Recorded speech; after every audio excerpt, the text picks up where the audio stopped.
Hi ஈவஸ், இன்றைக்கி வந்து திண்டுக்கல் மாவட்டத்தில் இருக்கிற பழனிக்கு பக்கத்தில் இருக்கிற கணக்கம்பட்டின்ற ஊருக்கு தான் வந்திருக்கிறோம். ஏற்கனவே கணக்கம்பட்டி சுவாமிகளை பற்றி நம்ம வீடியோ போட்டிருக்கோம். கணக்கம்பட்டி மூட்டை சுவாமிகள் வந்து நிறைய அற்புதங்கள் பண்ணியிருக்காரு. அதில் 1-2 தான் நம்ம பார்த்துட்ருக்கோம். இன்றைக்கி இந்த வீடியோவில் என்ன பார்க்க போகிறோம்னா, மூட்டை சுவாமிகள் வந்து பிறந்ததுலேருந்து அவர் எந்த வீட்டில் இருந்தார், அவர் வீட்டில் நடந்த ஒரு நிகழ்வையும் அதுக்கப்புறம் அவர் நடத்திய ஒரு அற்புதங்களையும் இந்த வீடியோவில் வந்து நம்ம பார்க்க போகிறோம். கணக்கம்பட்டி மூட்டை சுவாமிகள் வந்து அவர் பிறந்தது எல்லாமே கணக்கம்பட்டியில் தான். அவர் சிறு வயதிலிருந்து கணக்கம்பட்டின்ற ஊரில் தான் வாழ்ந்துட்டு இருந்திருக்கிறாரு. அவர் வந்து வீட்டுக்கு மூத்த பிள்ளையாக தான் பிறந்திருக்காரு. அவர் சிறு வயதிலிருந்துமே ஒரு பால்கார் வீட்டில் வந்து வேலை பார்த்துட்டு இருந்திருக்காரு.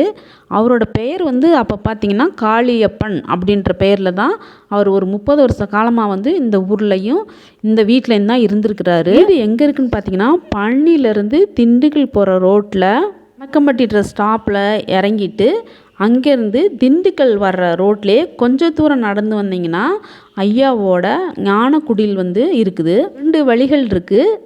இந்த வழியாகவும் போகலாம், 2வது இந்த வழியிலையும் நீங்கள் போய் ஐயா வீட்டை வந்து பார்த்து வணங்கிட்டு வரலாம்.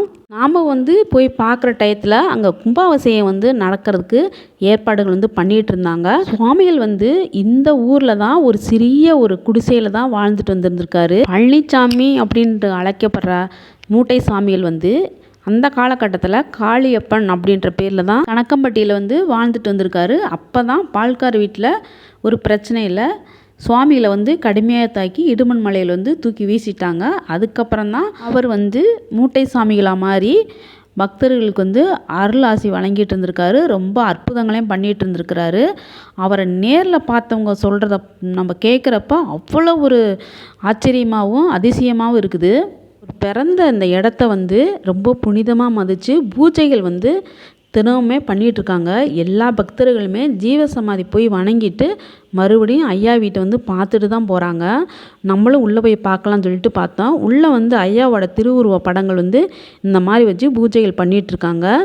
நம்ம உள்ள ஒரு சிறிய ஒரு இடம்தான், அந்த இடத்துல மட்டும்தான் ஒரு கட்டில் போட்டு படுத்துருந்துருக்காரு. பயன்படுத்தின எல்லா பொருட்களுமே அந்த இடத்துல வச்சு பூஜை பண்ணிவிட்டு ரொம்ப ஒரு நம்பிக்கையாக வந்து இங்கே வணங்கிட்டு போகிறவங்களுக்கு நல்லா எல்லா காரியமே நல்லபடியாக நடக்குது அப்படின்ட்டு உட்காந்து இங்கே தியானம் பண்ணிட்டு தான் போகிறாங்க. சுவாமிகள் வாழும் நாளிலே வந்து பக்தர்கள் வந்து இந்த இடத்துலையுமே இரவு தங்கி அவங்க வந்து பயணம் பண்ணியிருக்காங்க. ரொம்ப உடம்பு முடியாதவங்க கூட இந்த இடத்துலையும் சரி, அவர் ஜீவசமாதி இருக்கிற இடத்துலையும் ஜக்கம்மா கோயிலில் இந்த மாதிரி ஏகப்பட்ட இடத்துல வந்து ஐயாவோட வந்து தரிசனம் பண்ணியிருக்காங்க. அதுக்கப்புறம் அவங்க உடல் வந்து பூர்ணம் குணமடைஞ்சதை வந்து அவங்க வந்து ரொம்ப ஒரு ஆச்சரியமாக தான் பதிவு பண்ணுறாங்க.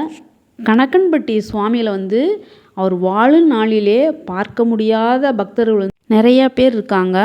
அவங்க இல்லாமல் இப்போ வந்து ஐயாவோட அதிசயங்களையும் அற்புதங்களையும் கேள்விப்பட்டு அவருடைய ஜீவசமாதிக்கு வந்து உண்மையாக வந்து அவரை வேண்டுறவங்களுக்கு கண்டிப்பாக எல்லாம் நடத்தி கொடுக்குறாரு.